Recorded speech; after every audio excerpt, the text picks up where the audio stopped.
ujumbe ambao Mtume Paulo aliandikia kwa watu wote, lakini aliandikia kwa watu fulani. Wale watu ni watu ambao walikuwa tayari kumwamini Yesu, wamekuwa Wakristo, wamemwamini Yesu, wamekuwa watoto wa Mungu. Alors ilibidi sasa Mtume Paulo awaambie juu ya hiyo maneno. Anasema nini? Aseme basi msifananishwe na namna ya dunia hii ya sasa, lakini mfanye upya nia yenu, mfanye upya akili zenu, kusudi mpate kufikia kujua kutofautisha yaliyo mapenzi ya Mungu ya kumpendeza na yasiyo mapenzi ya Mungu.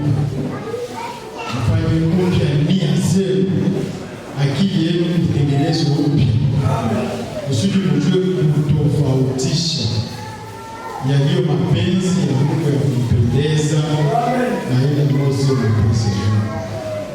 Najua ni kitu ambacho tunasikia siku ya leo, tunasikia juu ya kichwa neno nasema tusifananishe na namna ya dunia hii na promesa ya Mungu kwa hiyo kitu.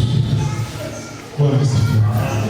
Tusifananishwe na namna ya dunia hii ya sasa, na ahadi ya Mungu inakuwa pale. Bwana asifiwe. Wanaposema tusifananishe na namna ya dunia hii ya sasa,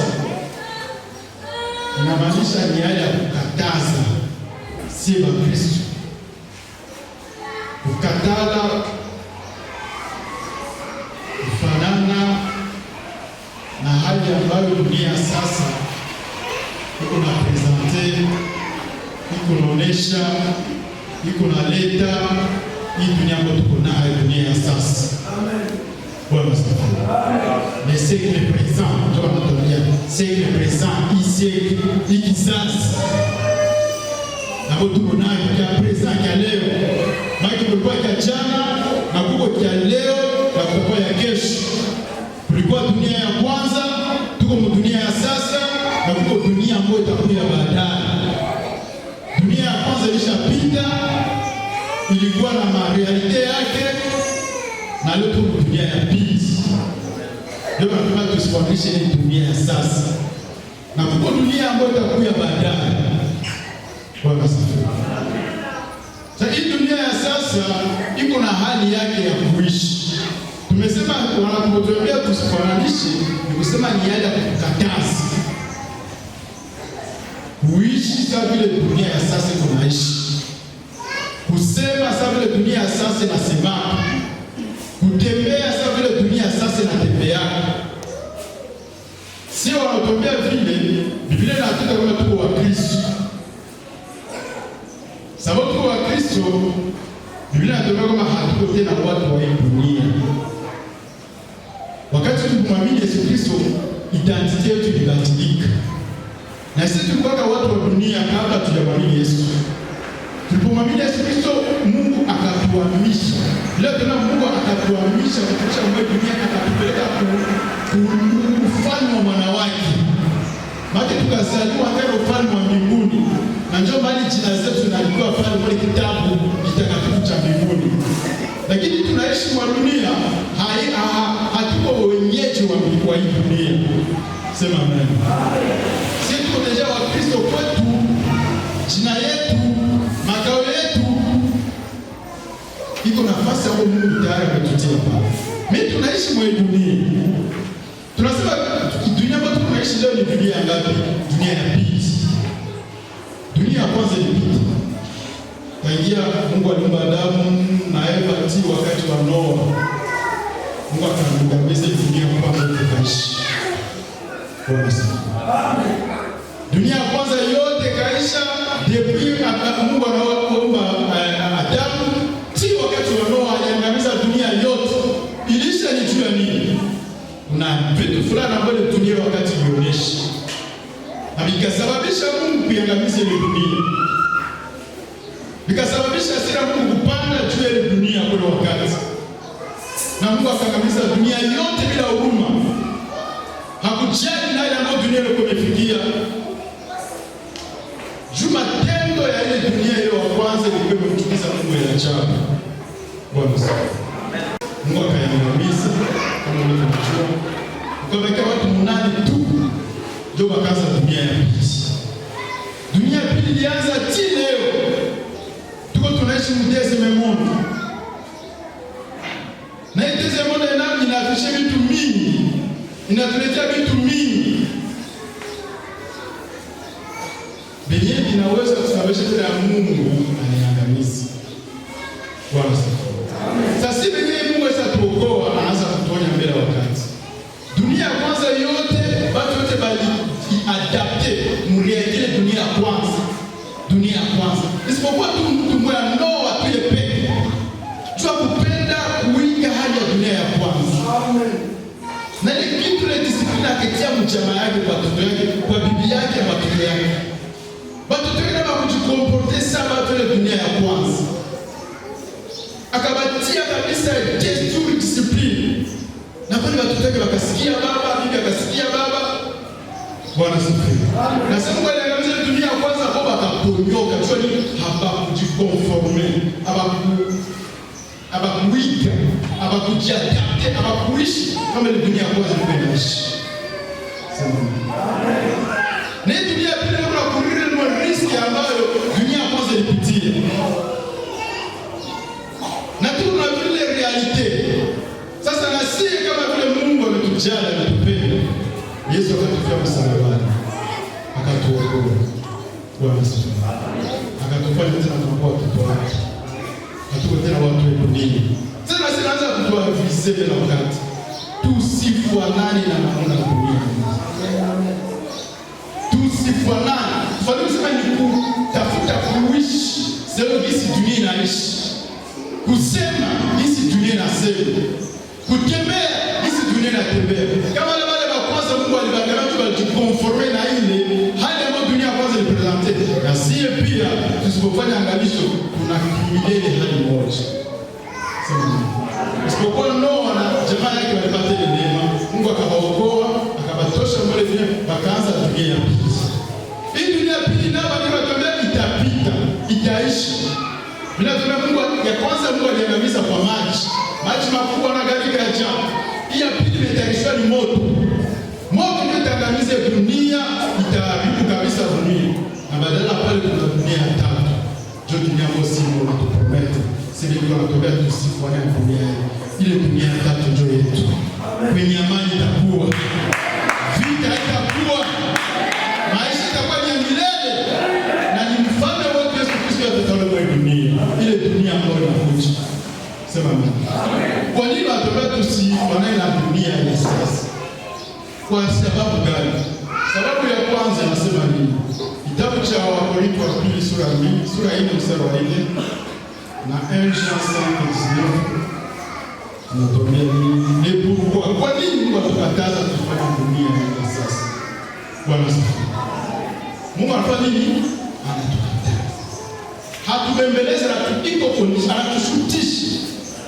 Haiko kutubembeleza na kubandu msifana. Iko kama imperative de verbe va les conjuguer. Wanashutisha wa Kristo. Sema amen. Tusifane na dunia ya sasa. Tusikamate hali yako kuishi. Si tuko deja tunaishi mwa dunia lakini hatuko kwa dunia. Unaona wakati Yesu alipotafuta kwenda kwa Baba, maombi ya mwisho ni aliambia watoto yake wa Kristo. Ile maombi, lazima Baba mimi nenda mbinguni, nenda kwetu. Lakini wa Kristo kwenye mboni wakati roho aliamini, banabakia mtunia. Ubalinde na dunia. Ubalinde na dunia. Wewe Yesu alichukua nguvu ya dunia kwa uwezo na impression, una influence. Ubalinde na dunia. Mimi na yeye kile nimebacha dunia. Kama vile dunia kunipenda mimi, na hapo haitabapenda. Kama vile dunia ilinichukia mimi, nao itawachukia. Kama vile dunia ilinitesa mimi, nao watawatesa. Ubalinde wa dunia, juu dunia ambao wanaiko ndani. Kuna mfano wa utawala. Ndio mfano sio rahisi. Sema. Lakini Yesu alijua kama dunia tunaishi ndani sio jambo rahisi. Kwa sababu kuna mfano wake. Kuna mfano wake mwenye anaongoza. Bwana asifiwe. Na ndio maana dunia inaisha kwa kundani. Kwake hakuna tena rekuri nyingine na kusema hata murumiaka tena, unaona tena anaregana anajepa. Yake shapundani. Sasa tena kisha pundani, alao iko na uwezo ya ajabu. Anatia influence yake mwe dunia.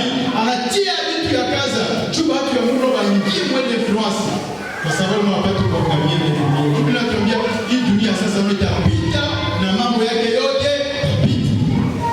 Itapita kama gani? Kwa moto. Mungu atachoma kwa moto. Sasa sisi pamoja na dunia tukaishi kama dunia inaishi. Na sisi tutasikia ile soro kwa dunia itapata. Sasa banaanza kutuonya mbele wakati tusifanane na dunia hii. Sema Kristo. Bwana asifiwe. Bwana asifiwe. Inasema nini? Décorer 4 Jean 5:19. Le pourquoi, sababu ya kwanza maneno yanatokea tusifanane na dunia sasa.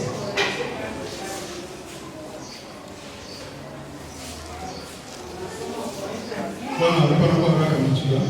Bwana anataka kusoma juu. Tunasoma kwa jina la Yesu Kristo. Ndani yao Mungu wa dunia hii amepofusha mafikiri yao wasioamini, ili nuru ya habari njema ya utukufu wa Kristo aliye sura ya Mungu isiwaangazie. Amen.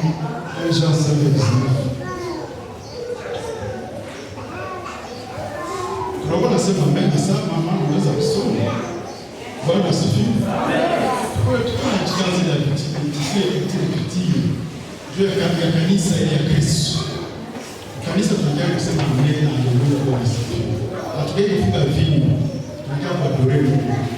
Sema amen. Sasa kusema amen nasema amen. Sasa kukala kila sikia amen. Mungu atasifiwe. Jean 5:19 tunasoma kwa jina la Yesu Kristo. Tunajua ya kuwa sisi ni wa Mungu na dunia yote pia inakaa katika yule Mungu. Amen.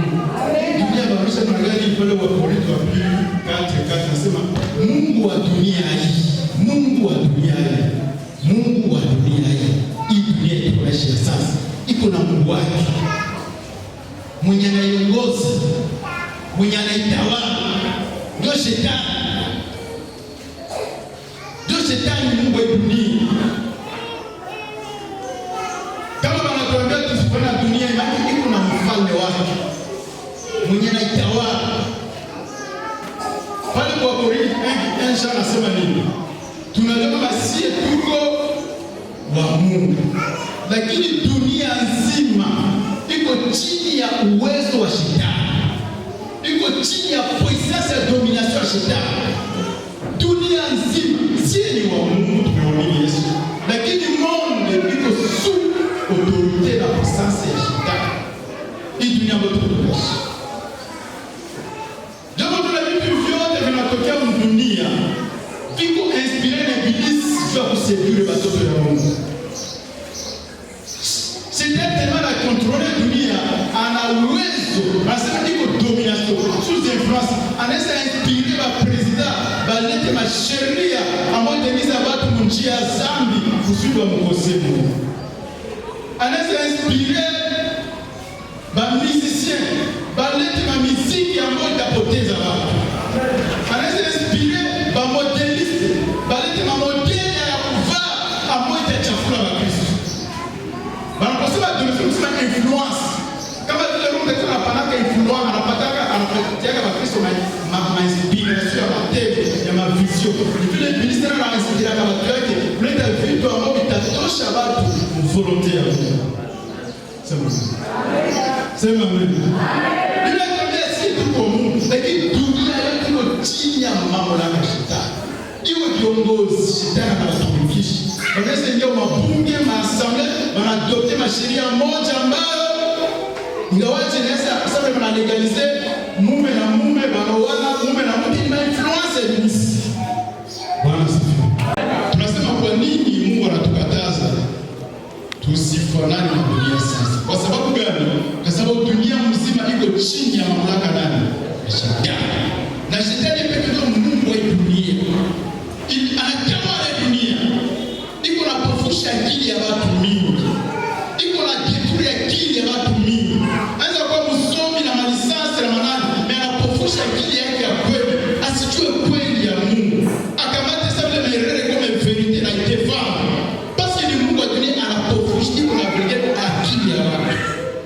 Sema amen. Sema amen. Ni mfalme mwenye alishakuwa kondani na natawala dunia, anainfluence watu yote,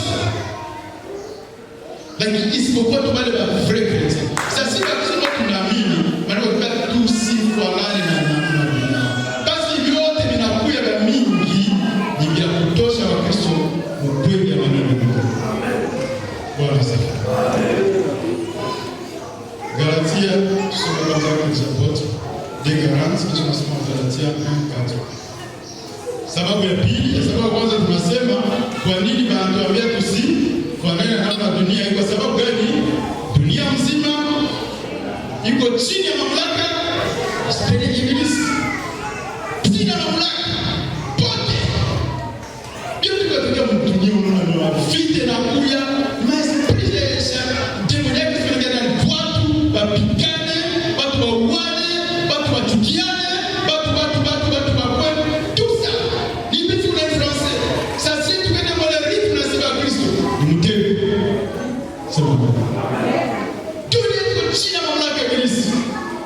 Sasa sifa ya Kristo inakuwa si tuko wa Mungu. Lakini dunia mzima. Sifa Mungu sasa tufanye angalisho. Parce que dunia iko sous pression na tuinfluence na tunataka vitu mingi ya kutupoteza. Na tunawaza c'est normal, mais tu kama ziko mabitu yote ya mimi biko inspiré na kule shetani. Na shabaha yake moja ni kuwatosha watu wasisi leo neno la nani? Salamu alaykum. Kabisa Mungu anaposi.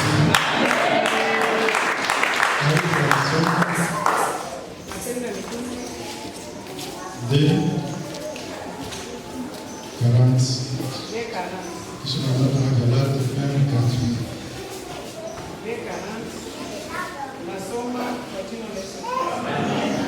Tuseme amen na sauti. Bwana Yesu apewe sifa. Akawashuhudia kwa maneno mengine mengi. Na kuwaonya akisema, mujiponyeshe wenyewe na kizazi hiki kipotevu. Mujiponyeshe wenyewe na kizazi generation. Mujiponyeshe wenyewe. Uni Petro kwa mtumia wa Kristo. Iko natumia watu kwa walisikia injili ya Yesu ya Pentecost. Bakamuuliza tufanye nini? Akaanza kumwambia mtu dhambi mgeukie Yesu. Na bila kama anaendelea kuonya kwa maneno mengi na akafikia kweli wa mwisho akasema mfanye nguvu. Mujiponyeshe na hii generation hii dunia ni ya upotevu. Hii dunia ni ya kupotea. Hii dunia ni ya kupoteza watu. Sasa natumia tujiponyeshe wenyewe sisi. Wewe peke unajiponyesha wenyewe. Utajiponyeshaje? Ni wakati au tembee kulingana na hali tunayotembea leo. Sema amen. Petro anaonya baadani wenye balisikia bado mcheo. Akawaonya, akaonesha kama ni dunia mtu wanaoni dunia gani ilishapotea. Ni generation ambayo inapotea. Sasa akawaonya mujiponyeshe. Unaona mtu kama anapotea kusema hiyo njia. Wanaposema mtu anapotea kusema hiyo njia ingine ni siri kupitia. Iko njia tofauti. Ile njia inamfundisha fasi ya mbaya. Sote tutakuta shimo kule, sote tutakuta babu kulishapotea. Akishapotea kila mtu akapotea sisi ni danger kule mbele. Sasa dunia ilishapotea. Tukienda mritimi ya dunia tutapotea na hatujui sisi watoto. Ndio maana tunafanya nini? Tujiponyeshe. Sababu ya pili tunahitaji kuweza kulingana na namna dunia ni juu ya kujiponyesha. Tujiponyeshe ile dunia ambayo dunia ishapotea zamani. Sema mama lipi nione huko kama sema niangalia ni wote kwa msome kwa Biblia. Mshasoma muangalie sasa. Sasa unasoma banasema unaangalia. Unaacha mafuta na mchupi na mafuta mwili. Mafuta vitu mbili mara moja. Huko unasoma usikie kwa Mungu hapa. Wanasema unafunga Biblia tega sasa sikio. Ndio mafuta mwili. Sema ya pili nasema Wagalatia 1:4. Tunasoma kwa jina la Yesu Kristo. Aliyejitoa kwa ajili ya dhambi zetu ili atuokoe katika dunia hii mbovu ya sasa, kama alivyopenda Mungu na Baba yetu. Amen. Sema amen. Yesu alijitoa kusudi afanye nini? Biblia inasema atuarashe, atutoshe mwenye dunia mbaya. Hii dunia ni dunia mbaya. Hii dunia ambayo tunaishi ndio ni furahi. Biblia inasema dunia mbaya upotevu. Sasa Yesu alituarashe, atutosha kule kwa damu yake. Akupenda tubaki mwana dunia. Ni dunia mbaya. Move kabisa kizazi cha kibaya. Kichafu. Sasa Mungu amependa tuokoe. Sasa kama unapenda upate kabisa kupata neema, usiangalie ile dunia ambayo ni mbaya. Bwana asifiwe. Amen. Dunia ambayo ni mbaya. Dunia yenye watu wana huruma. Sema amen. Dunia ambayo mabaya inasemewa vizuri kuliko mazuri. Bwana asifiwe. Amen. Dunia ambayo watu wanafurahia machafuko kuliko mema. Sema amen. Dunia mbaya. Sasa Yesu alifanya nini? Yesu alikuja kufanya nini? Kutuosha kule. Akupenda tubakie kwa dunia tuangamie na dunia. Kapitia msabacha wa dunia. Huyu Yesu anajua danger ya dunia itapata kule mbele. Kama Mungu akuhudumia dunia ya kwanza. Kama vile Biblia inatuambia. Juu ya machafuko ya dunia. Unawaza dunia pili. Mungu atahurumia. Na watoto wakuzaliwa wanaangamia kwa maji ya gharika. Bila yakosea kama Mungu. Sema Mungu. Mimi tu dunia ilichafuka, watu wakajiadapti ndani ya dunia, hawakujali kusikia maoni na mashauri ya Mungu, Mungu aliangamiza. Na dunia ya pili ni vile vile. Sasa Mungu anapenda tuepushe ile hatari, si watoto yake. Juu ni dunia mbaya. Jamani, natumia watoto wa Mungu wanatuonya siku ya leo. Tusifanane na namna ya dunia hii ya sasa. Sema amen. Ni wewe pekee unakabata uamuzi. Juu dunia sasa inatawaliwa na ibilisi. Utona vyote vinafika dunia. Tuko esprit, emiko nyuma ya vitu. Inaweza onekana parama macho yanapendeza. Unaona kufanana na dunia. Utafuta kufurahisha watu. Kupendeza mazingira ambayo unaishi. Kuonekana kwa mtaa. Bafu wasore kwa nyuma. Uko mtaa. Choko kujadapte, kujikonforme na dunia sasa. Sema amen. Ile kuna danger. Na ile vitu yote ni ibilisi mwenyewe anatawala tu kuna bileti. Jua kwambia Mungu wa dunia ni shetani. Iko natumika. Ya kwanza anatufisha watu akili, basi jua kweli maneno ya Mungu. Ya pili, dunia tuko sous pression, domination, puissance ya shetani. Ni puissance inaanguka kuvutia. Vitu vingi vitakuwa vinafika vinakuvutia. Wanasema sio puissance. Puissance ndio kinavutia, kinavutia. Aparama watu wanavutiwa, wanapendeza, tukikule mbele mtego ambao utaingia ndani. Bili shetani analeta vitu yote. Jamaa tukufanya angalisho letu. Si hapo tu bana. Sema amen. Na dunia yetu ya kule mbele ambayo tunaikala. Bwana asifiwe. Dunia amani ambao chui simba atakula pamoja na mwana kondoo. Ambao kutekala haki na mfano wetu Yesu Kristo ndio atarejea. Ile wakati shetani watamkamata wanamfunga. Miaka 1000 walikuwa wanasaidia watu wa dunia. Yesu wetu anatawala. Ni pale sie watoto wa Mungu. Biblia tukataza hii dunia tusijiunganishe na tutakuwa watawala. Na ni maisha ya amani na milele.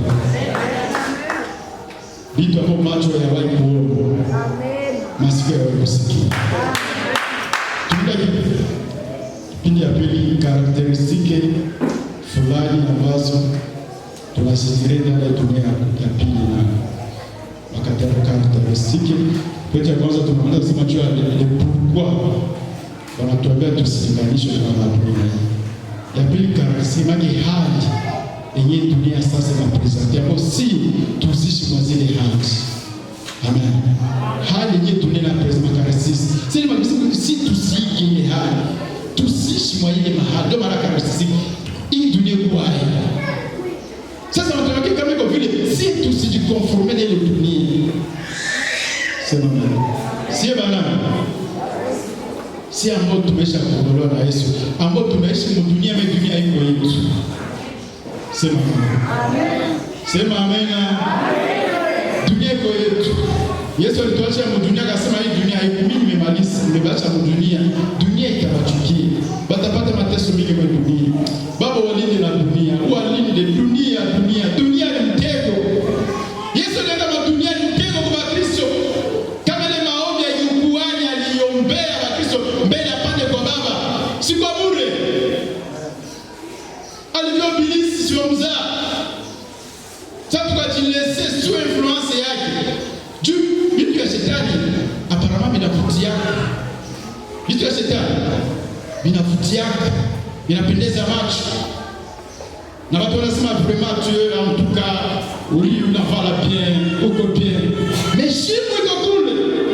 Jamais shetani atamleta kitu mbaya, atamcheka mzuri.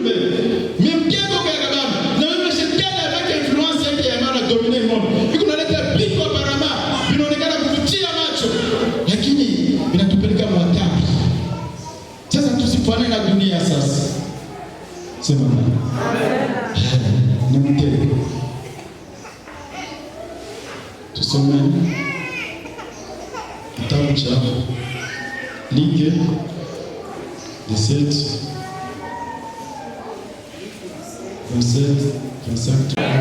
lakini sharti ateswe maneno mengi kwanza na kukataliwa na kizazi hiki. Na kama ilivyokuwa siku za Noa, ndivyo itakavyokuwa siku za Mwana wa Watu. Walikula, walikunywa, walioa, waliolewa, hata siku ile Noa alipoingia katika safina na gharika ilifika ikawaangamiza wote. Tena kama ilivyokuwa siku za Loti, walikula, walikunywa, walinunua, waliuza, walipanda, walijenga. Lakini siku ile Loti alipotoka katika Sodoma, moto na kibiriti zikatoka kwa mbingu zikawaangamiza wote. Kama vile itakuwa siku ile atakapofunuliwa Mwana wa Watu. Amen. Bwana asifiwe. Hii karakteristiki wanatusomea hapa ni karakteristiki ya dunia ya sasa. Mimi natokea nilikuwa kwa ile dunia ya kwanza. Tulisababisha Mungu anaangamiza ile dunia ya kwanza. Hizo hali. Sasa Yesu anasema zitaonekana pia kwa dunia sasa. Amfa hii dunia inaangamia. Itakuwa masinya kutangulia kuangamia hii dunia ya kwanza ya pili ya tatu. Sasa sisi tunaishi ile vitu tunapenda kujikaza visituvutie. Njoo ilikuwa ile dunia ya kwanza ya Noa. Yesu anaturudisha kule. Anasema kwamba inabidi kwanza yeye Bwana Mungu Yesu akataliwe na hiki kizazi cha sasa. Njoo hiki tuko na sema. Ndio maana Yesu amekataa. Ndio akasema tena njoo vile ilivyokuwa wakati wa Nuhu. Badala kukatala mwe kizazi hiki tuko naishi. Bili ambao ilikuwa mkizazi cha kwanza kitaonekana. Anasema watu walikuwa wanakumbwa sana na vitu vya maisha vilikamata nafasi kubwa ya akili yao. Karakteristiki ya dunia ya kwanza ambao wanatokea itaonekana pia kwa dunia ya pili. Watu walikumbwa na via maisha sasa ya maisha ya kifahari, ya kuoa, ya kuolewa, ya kula na kunywa, kujenga na biashara na mulimo bikakumba akili ya watu yote. A quel point hata neno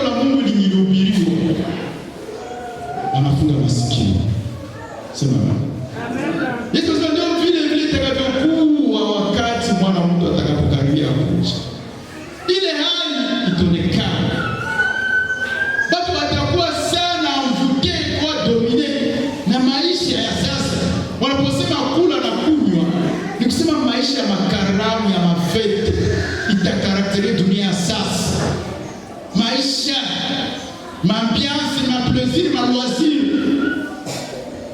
Ilikuwa mwana dunia ya kwanza. Ilisababisha hata Noa alihubiri hawakumjali. Ya pili akasema watu walijenga na kujenga. Akili yao yote kwa watu kuna majengo wa akili yao ilifuatana sana jengo. Hata muda kumsikia Mungu kumomba Mungu ya kwenda mbele hakuna. Asio watu walioa na kuolewa. Preoccupation ya wakati wa dunia kwanza ilikuwa ni siolewe, nioe, inawasukuma watu kufanya kila kitu na mdote amefeli kiango hawakujali. Amen. Asio watu walifanya business, biashara. Ikakosa ile distraction ya kubadistract watu. Attention yao usiwe kwa maneno ya Mungu. Mafikiri yao usiwe kwa Mungu. Ikumbwe tu na hivi ya sasa. Susi uzuni ni kukula, kuvala, kujenga, matututu. Meneno la Mungu ndio tena nafasi. Sasa sio natuambia tusiende mwele mfuma ya dunia. Ni shetani na bileta. Tunasia tufutie, tuangamie na hii dunia ambayo Mungu anaitayarisha. Amen. Kama dunia kwanza ilikuwa mwele hali Mungu akojali na angamizi. Dunia pili yote utaonesha ni mahali. Na ni yale ambayo tunaishi kwetu.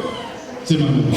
Ile watu ni kuoa na kuolewa, kujenga, business, kazi, preoccupation na kwa maisha. Mungu. Nile basi watu kufanya mazambi.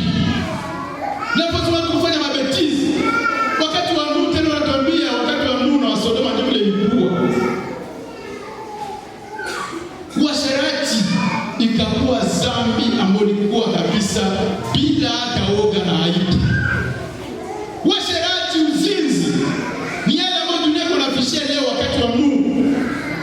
Sasa sisi tusiende mwele ritme na kujilese fe. Tutangalia pamoja dunia. Manatumia ni dunia ambayo Mungu alishia toa sentensi yake, hukumu yake, atachoma kwa moto. Ndio maana kitabu cha Yohana wa kwanza nasema dekens. Vijana watu wa Mungu, msipende dunia na mambo yake yote. Mtu akipenda dunia, mapendo ya Mungu si ndani mwake. Mtu akapenda dunia, atapita pamoja na dunia. Ataangamia pamoja na dunia. Atapata mateso pamoja na dunia, sasa Mungu ataangamiza. Dunia inatuletea vitu mingi ya kututosha mapenzi ya Mungu. Sasa nataka tusijikonforme na zile hali. Tusifanane na zile sema watoto ya Mungu. Tupe na akili. Pale kitabu cha Jean 5 tulisoma, asa dunia iko chini ya mamlaka ya shetani. Pale chini wanasema lakini si Mungu alitupatia akili. Akili ya kujua mapenzi ya Mungu. Kusema hapana, hii hapana. Ni Mkristo hapana. Hii sawa. Kama ile akili haiko, utakuwa tu influence kile kitu dunia inaleta, ndio ingia ni moja baba. Hii dunia utaangamia na Mungu. Tusifanane na namna dunia. Mwenye dunia ashakuwa kondane zamani. Kwa hiyo kuna retour. Na dunia sentensi yake hukumu yake shatoka. Mungu ataangamiza. Na kama tukakimbia chini ya mamlaka ya hii dunia ambayo tunatupresente. Tumesema dunia kuna influence ya ajabu. Sous prédomination de l'Église. On m'appelle aussi. Pour Patrick, il y a un kichwa. Patrick. Bwana sifa. Karakteristika ya dunia ya kwanza dunia ya leo, karakteristika ya kwanza. Walikuwa wanakumbwa sana na nini? Maisha.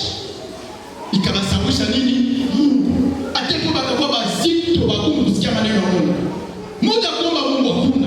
Kila mtu ni vipi? Na mimi siachenga, siaolewa, bila Mungu kusia mtu kuacha Mungu. Na mimi nilikuwa sasa tajiri mtu fulani, maisha yanabakia nyuma. Kila mtu yuko tayari kuua tu apate pesa. Yuko tayari na tu ajenge nyumba afanye tega. Yuko tayari kuzisha mwili wake kwa dunia ambayo tunaishi ndani. Sasa na sisi tukienda mbele ya vipi? Uko naona rafiki, jirani, ninabakia nyuma. Bona wenzangu, baba, unapenda na mbele ya vipi? Utapita na dunia sasa. Sema amen. Sema amen. Sisi tuko wenyeji wa mbinguni. Kitabu cha Wafilipi kinatuambia hivi. Sisi tuko wenyeji wa mbinguni. Tunamngojea Bwana wetu Yesu Kristo atakapokuja. Tunamngojea. Sio kama tunamngojea Yesu. Sio kama tunamngojea. Ile atabadilisha mwili.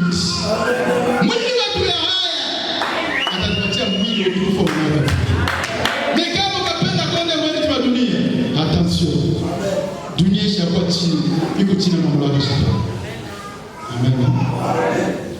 Twende kwa Roma, hali ya pili ya dunia sasa, 9:20. Sivyo, mtu, wewe ni nani unayebishana na Mungu? Kitu kilichoumbwa kitamwambia yeye aliyekiumba, kwa nini ulifanya hivi? Au mfinyanzi hana nguvu juu ya udongo, kwa fungo moja la udongo kufanya chombo kimoja kiwe cha heshima na kimoja pasipo heshima? Amen. Venti nasema hivi. Sivyo, mwanadamu, wewe ni nani unayebishana na Mungu? Wewe ni nani mwanadamu unapotesea Mungu? Ni generation ya mtu tunaishi ndani. Ni generation kata kukorishia Mungu. Generation unapenda kukorishia Mungu. Vile Mungu aliumba, Mungu alifanya Mungu alifanya kwa usawa mbaya. Sema mimi. Ndio wewe ni nani mwanadamu uko unapingana na Mungu? Unapenda ile correction kwa Mungu. Ni generation ndio bwana. Hivi unataka kukorishia Mungu kwa vitu vyenye aliumba. Sisa vile utomo kwenye mikono ya mfinyanzi. Ndio vile mnatambia pale. Sema mimi. Hii generation ndio unataka kukorishia na Mungu. Iko naleta vitu na tunavikamata, tunavitika bila kutosha. Unaona wewe bila kama uko nani? Uko nani juu kwa Mungu? Siniangalisha. Maana Mungu hapo kumfanyia mbaya. Hii bosi ulimubaka na bosi mbaya. Ninapenda kuwe mkunda. Nakamata savon na nani juu kwa mtu. Wewe kuna nani? Bwana asifiwe. Bataka iko ya bien. Dunia inaleta makucha yake. Hii ndio itakuwa nzuri sana iletia. Minapendeza. Generation mbaya hii. Mungu aliumba mtu mwanaume. Leo kisha kama operation mwanaume wanaoperea na kana sex ya mwanamke. Mungu anamwambia hapana, mimi sipende kusimama mwanaume. Ninapenda niko sana mwanamke na ningia kule mbona kuna fanyika. Bado unakorishia Mungu. Ni kizazi kipokea kwa Mungu atakiangamiza. Ndio wewe ni nani? Sema amen. Ni generation ambayo tuko napingana na Mungu. Sema amen. Mungu aliumba mwanadamu tu aishi mwe dunia. Manasema dunia haiko tena. Hapana. Avenir ya dunia iko somo.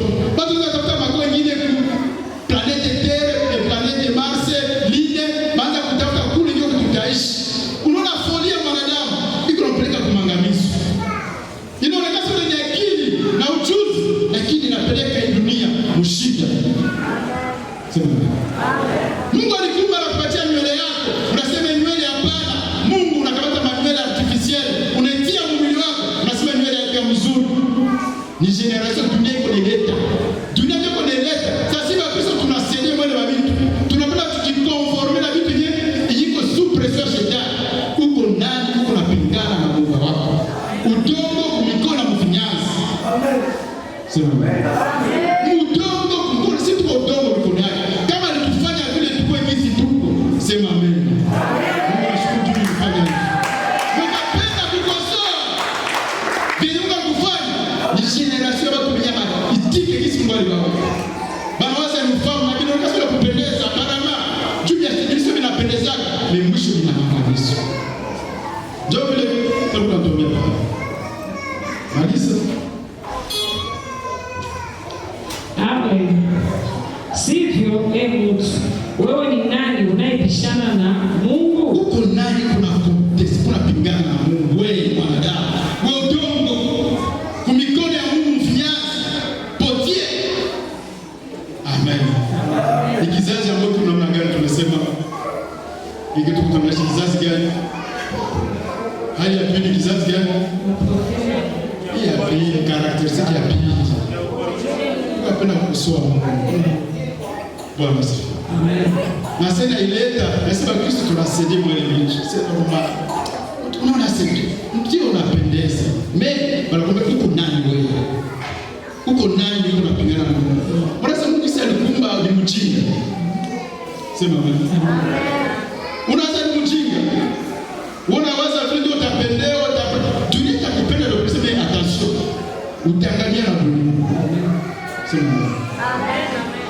Sema amen. Bila tabia ne vous conformez pas au siècle présent. Tusifananishe na dunia ya sasa. Hii dunia ya sasa kuna vitu mingi vya Kristo. Iko naleta vitu mingi vinawapendeza macho, lakini ni mtego. Tusijikonforme. Tuoneshe tunapendeza dunia na sitonekane kutaa. Mtego uko pale. Sema amen. Ni ya kuzito kusikia mimi kweli. Ni kweli kitu tunasema. Hii dunia tuko nayo itapita. Tutaenda kasimua mbele ya Mungu, sasa tunasema mbele yake. Mungu anaanza kutujishia. Sema amen. Bila tukapenda dunia na mambo yake, tutapita kwa na dunia. Sasa tutangamia pamoja na dunia. Ne vous conformez pas au siècle présent. Ni kizazi cha potevu. Hali yake ya pili kinapenda kusoa Mungu. Sema amen. Tuende katika kitabu cha Marko.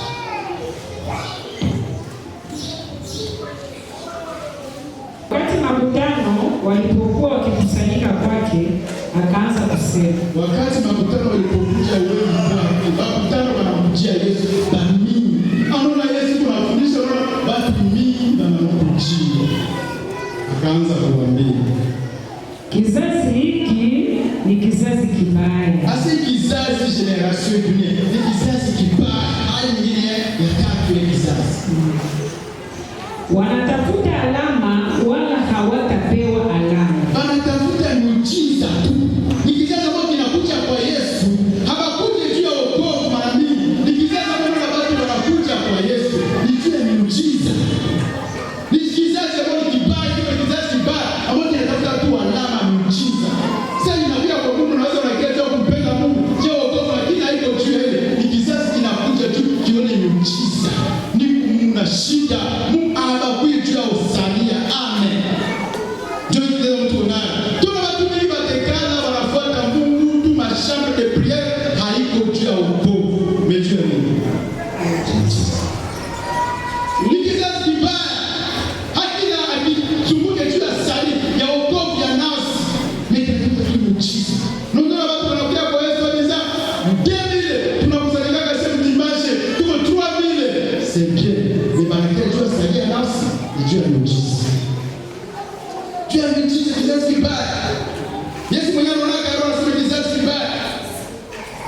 Ndio maana Mungu atakangamiza. Amen. Endelea.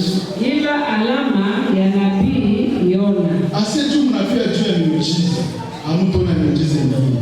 Usikubali miujiza ambayo nabii Yona alifanya. Miujiza gani? Sababu kama Yona alivyokuwa alama kwa watu wa Ninawi, ndivyo mwana wa watu atakavyokuwa kwa kizazi hiki. Amen. Malkia ya Ninawi, Malkia ya Kusini atasimama siku ya hukumu pamoja na watu wa kizazi hiki. Malkia wa Kusini atasimama siku ya shema pamoja na watu wa kizazi. Hii kizazi. Ni kizazi cha ajabu. Kitokumiwa ajabu. Mungu anapenda mtemee kwa ile dunia sasa. Kitokumiwa ajabu ni generation watu wagumu. Huyu Yesu anaendelea kusema kwa kizazi. Ya kwanza sema kizazi ndio kinakuja kwa Yesu dia miujiza. Dia mahitaji, shida, problem. Na sasa anamtendea kibia Mungu. Anaacha Mungu. Anasimamisha fika kizazi kibaya kile wokovu. Hatari tena na wokovu, hatari tena na ibada. Kizazi kibaya. Umalkia kutoka mbali sana. Sasa kaka hekima, alisema hekima ya Sulemani. Alikuwa mtu wa Seba huko Ethiopia. Akasikia kumpatia Sulemani hekima ya ajabu. Akafunga safari, akaenda kule Yerusalemu. Kweli tu asikie hekima ya Sulemani. Asikie hekima ya Sulemani. Ndio tunasema siku ya shema. Hii kizazi ni mwanamke wa Seba atakihukumu. Yaani toka mbali kwenda tu asikie neno. Kutoka na hekima kutoka kwa Sulemani. Lakini sasa mkubwa kuliko Sulemani yuko hapa Jomini. Mmepata wakuye kwangu. Unaona mtu anataka karibu hapa mpembeni. Niachani pia mkanisi. Sasa si watu wakisema tumepata neema na kufikia karibu.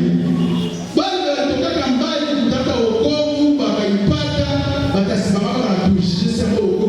yetu na tupende kuiprofite.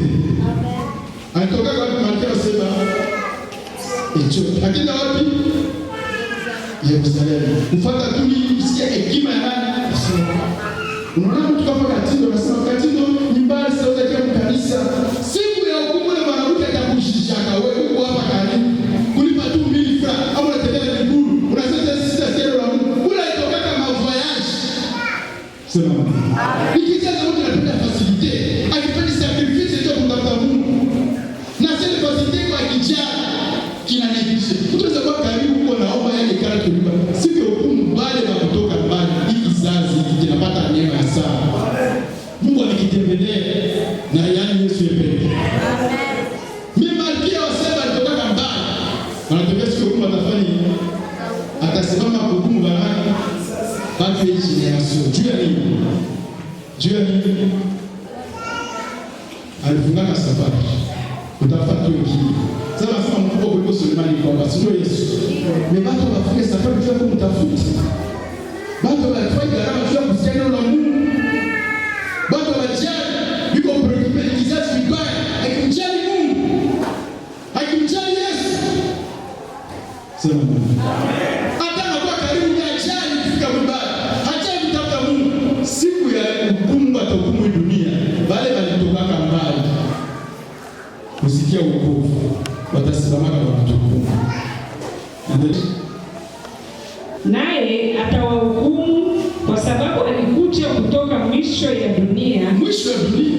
Asikie akili ya Solomoni. Asikie akili ya Sulemani. Na mkubwa kuliko Solomoni ni hapa. Na mkubwa kuliko Solomoni ni hapa. Alitoka mwisho ya dunia tusikie hekima. Ni wewe hapa karibu kwa ujaji. Sema amen. Unaona danger dunia hii inakimbia. Neema iko na si hapa karibu. Ni atujaji. Ni dunia ambayo watenganisha. Sema amen. Endelea. Watu wa Ninawi watasimama siku ile ya hukumu pamoja na kizazi hiki. Nao watakihukumu kizazi watu wa Ninawi kwa sababu walitubu kwa kuhubiri kwake Yona. Na tazama mkubwa kuliko Yona ni hapa. Amen. Wanatosha nini hatari ya kizazi? Asa siku ya hukumu watu ya Ninawi watasimama kama hukumu watu ya kizazi. Kwa sababu ya nini? Ujumbe litolewa kwa nchi ya Ninawi. Nchi ya Ninawi ni kama dhambi, Mungu akamtuma Yona kwenda kuhubiri katika mji wa Ninawi. Yona alipofika katika mji wa Ninawi alihubiri, watu wakaguswa na ujumbe, wakatubu. Kizazi kiko cha kutubu wa Kristo. Kizazi kinasikia neno la Mungu hakuna kubadilika. Kizazi ni abainkretile. Ni kizazi kibaya hiki. Hata basikia neno la Mungu abachana. Hakuna roho ya toba. Toba nasema siku ya hukumu watu wa Ninawi watasimamaka hukumu kizazi kenye kipendi kutubu. Sababu walisikia tu neno limoya ya Yona, bakatubu wakavana magunia, Mungu akawasamehe. Lakini sisi tuko na mkubwa kuliko Noa ni Yesu, ndiko analeta ujumbe yake. Ni watu wachani kushanje. Generation ya watu wazito kusikia. Sema amen. Hali ya dunia sasa ni dunia ambayo wanatafuta muujiza. Ni dunia ambayo haina roho nini? Ya toba. Sema amen.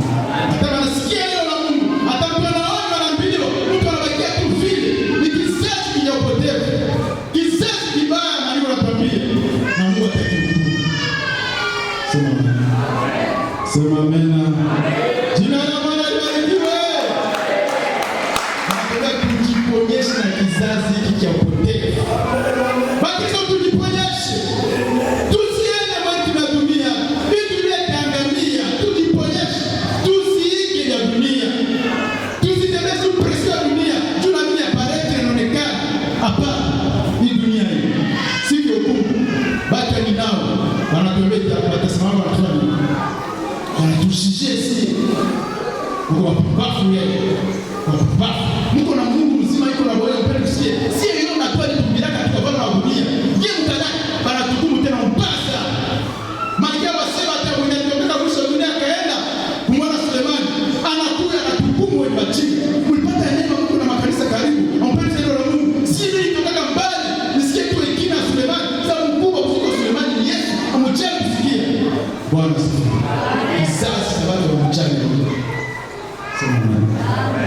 Sema amen. Sema amen. Basi muda tunasoma tukiza kabisa. Mungu atujalie sisi. Watoto wetu.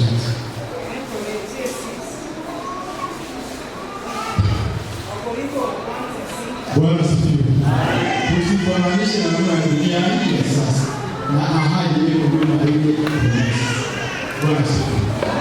Usifananishe nia ya karatasi. Dunia ya sasa tunapenda kuteleza dunia. Hizi mambo mavalio yote ya dunia yetu tunavaa. Sawa? Sawa? Hii dunia ya upotevu. Vitu vya dunia inaleta majikonforme nayo. Sawa? Bana tutakasa. Masema kwa dunia ya mbaya. Isifuta tena mwa sisi atosha television na bakizo masa. Mon chéri bébé, na mkristo anaanza kama bébé, kujikonforma kwa sisi dunia sasa. Tunaangalia Kristo. Matendo kwa sikiliza Yesu na sura nikana. Mbona unacheka? Bila nafsi yetu kwa kwanza. Ili tutakuwa tunapata cheza. Ili vile yote. Tusifanye dunia sasa. Dunia tunataka kuonyesha Mungu. Matendo tu ya Mungu na mkristo akisema kwa sasa kama reproche iko inspiration satanique wanaleta watu jua mtose Mungu wasa tutapeleka sisi Mungu kama tunavyoishi. Sema amen. Wasa yuza lukuba matumoya wa Kristo ne vous conformez pas au Seigneur. Iko na tabia zake, iko na masemi yake, iko na mavazi yake, iko na bibi usifikire mahali hapo dunia na presence sie tusiingie mwana. Si Mungu ametuta kwetu tofauti. Mwe dunia mbona hajagiza. Mimi dunia hajagiza. Dunia na tena huruma. Paulo anasema hivi, siku za mwisho kwetu za taa. Watu watakuwa wabaya. Makarakteristiki dini ya siku za mwisho. Iko Dekorete 3:1-5. Basi watu watapenda nasa sana kuliko Mungu. Si makarisiti ya sana. Mtu anaweza ingia kuiga parifu tu asubuhi magharibi atachoka. Parifu tu asubuhi mpaka magharibi. Mbele ya kanisa, mbele ya Mungu. 2 minutes anachoka. Watu wanapenda nasa kuliko Mungu. Mtu anaweza kama msalama msuke nywele asubuhi magharibi na kesho atachoka. Mbele ya Mungu. Watu wanapenda nasa kuliko kutoka katika dunia sasa. Watu watapenda pesa sana kuliko Mungu. Ni makarisi ya dunia sasa. Tusifanane na watu wa vile. Ili vitu kama tunatuletea, tuangamize. Watu watakuwa bila huruma. Basi kwa waaminifu. Dunia sasa waaminifu wapata ni rahisi, ni fasini, ni vigumu. Watu wamima kwa threat. Watu wanapenda nasa kuliko Mungu. Anaweza shika mtelefoni yake asubuhi magharibi, mekisoma Biblia hata 10 minutes anachoka. 10 minutes anasa. Tusige yale dunia ya sasa. Dunia inakurire riski. Bwana asifiwe. Unaona Yesu wakati mmoja anasema mjifunze habari ya mtini. Wakati mnapoona matunda yake na maana yake anaanza kutoweka, anaanza kutoa kutoka kama wakati wa mavuno na kuvuna. Tujifunze habari ya mtini. Sema sema. Ili ndio roho sana wa Kristo cha kuangalia. Amen. Amen. Ile mtini ni nini? Ni Yerusalemu, Israeli. Tujifunze juu yake. Ni kizazi. Amen. Asema wakati tunapoona mayai yanaanza kuchipuka na majani yanaanza kuchipuka kutoka wakati wa mavuno na karibu. Alors kesho kwa mwana wa mtu sema kisha tunasema kizazi cha kitapita kama ile maneno yote yatimilika.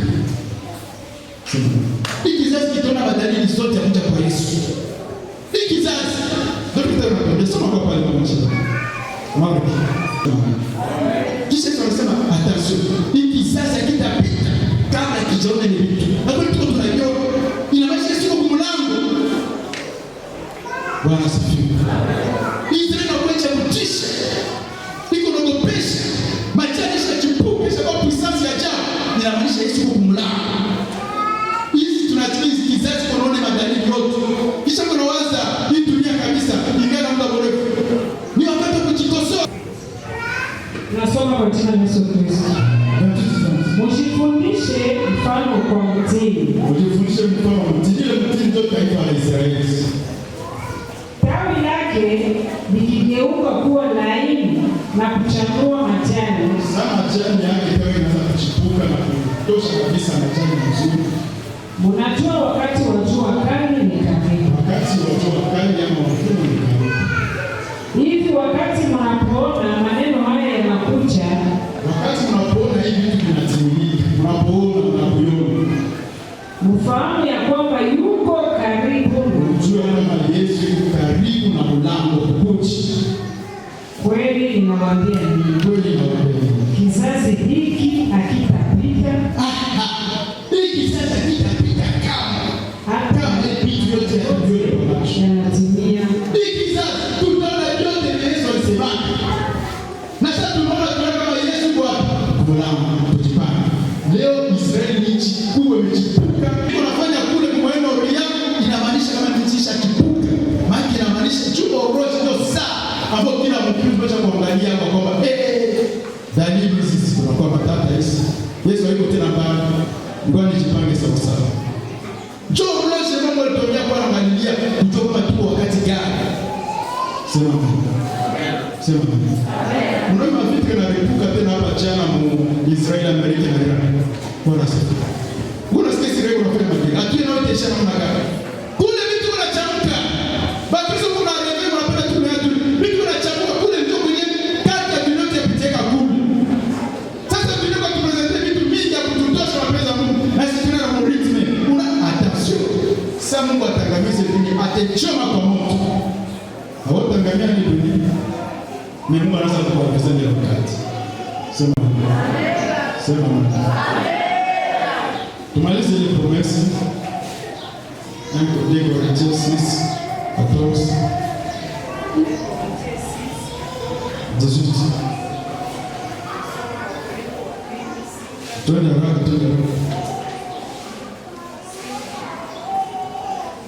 14:18. Tunasoma kwa jina la Yesu Kristo. Msifungiwe nira pamoja na wasioamini. Msifungiwe nira na watu wenye waamini. Si ndio watuambie. Si watu washamini. Hatuwezi kufanana na watu wenye waamini. Hatuwezi. Bali tunatakaza. Wanapenda mfanani mwenye waamini. Hapana. Endelea. Namna isivyo sawasawa, kwa maana shirika gani ni katikati ya haki na uovu? Kuna shirika gani kati ya haki na uovu? Hatuwezi kushiriki na uovu sie. Uovu Mkristo anapenda shiriki ni dunia inaleta ile anasa, pombe, mwenye, yote dunia tuletea mavazi moja ya kukosa adabu, unaona ibada tuko mote, mingine tuletea, unalinganisha, unapaswa kwa tofauti. Hii dunia tukapenda kwingi na dunia yote. Tutakufa. Kuna ushirika gani unaotambia kati ya uovu na haki?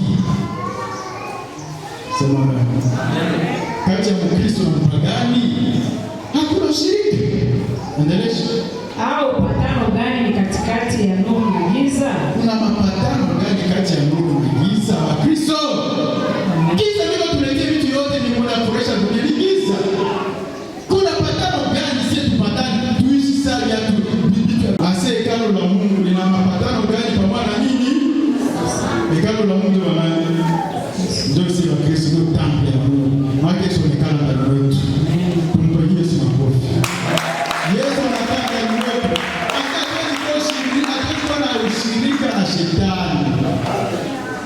Shetani pamoja na mapepo. Vile vyenye analeta tuletea kwa dunia ndio shetani. Na sisi tunamfanya tunakuwa na ushirika na shetani. Kwa maana ninyi ni hekalu la Mungu aliye hai. Kama Mungu alivyosema. Kama vile Mungu uko promese pale. Mungu ile promese nyingi